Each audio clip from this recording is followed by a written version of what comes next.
What survival myth is completely wrong and can get you killed? Running in a zigzag to outrun an alligator. Alligators don't run for long distances, so this will probably just waste your energy. They can also climb some fences and trees as well. Just run straight. No question, just book it. The alligator will eventually decide it's had enough. Edit.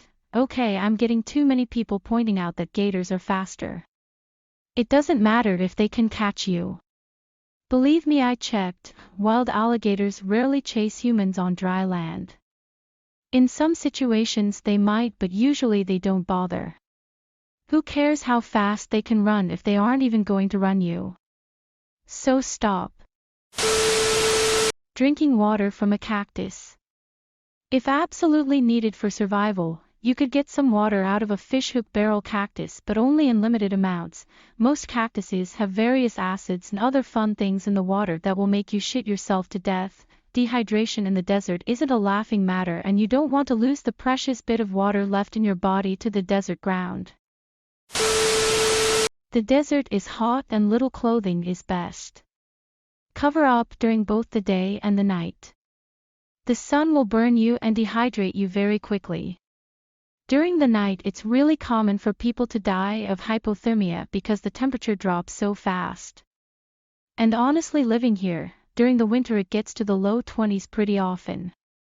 And the wind is awful. Edit to add, it's dry heat here. There's no moisture in the air majority of the year. You can drop dead from heat stroke barely sweating. That moss grows on the north side of a tree. It can grow all over the tree, so it's not a steadfast rule that you should make important decisions solely on.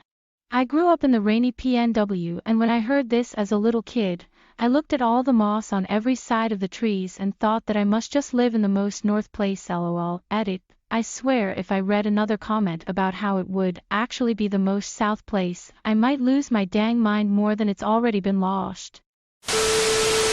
If I recall correctly, it doesn't matter anyway. You waste time doing that when you need to get to the lowest part of a building and/or the innermost room. Cracks and small openings take care of air pressure, as buildings aren't airtight. Overpasses are not safe places to shelter. In fact, they're more dangerous. They create wind tunnels. Average lead time for tornado warnings in the US is 9 minutes, but people still don't take them seriously. The most common refrain I've read from people who survived the Joplin tornado is that they didn't take the warning seriously. Even with a tornado watch, they didn't pay attention to the weather. That bullshit. Change your voicemail if you are lost. PSA that was making the rounds over the last year. You need a cell signal to change your voicemail. If you have a signal, then why wouldn't you just call for help? Moreover, it misses the most important thing about US cell phones and being lost.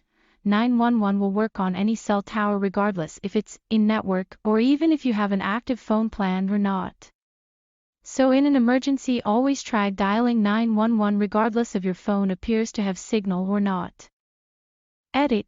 To the dozens of people who replied that you are supposed to change your voicemail before going out, this is still a bad idea. If you're lost or injured in the woods, your survival depends on being found quickly. Waiting for someone to get worried enough about you not coming back to try calling you is just going to waste precious time. It's much better to just tell your friends/family where you will be and set up a check-in time so they know you made it back safely. If a shark is coming after you, swim away. If a shark is coming towards you in the first place, it's most likely just curious and wants to check you out. Swimming away and thrashing about will further intrigue it to keep following you. Instead, redirect it by running your hand along its side and carefully positioning it to swim away from you. Side note, if one happens to bite you, poke/stab it in the eyes or pull on its gills instead of bopping it in the nose. Gills and eyes are far more sensitive than a shark's nose. Edit. Loads of replies about how punching underwater is practically impossible, and you'd be 100% right.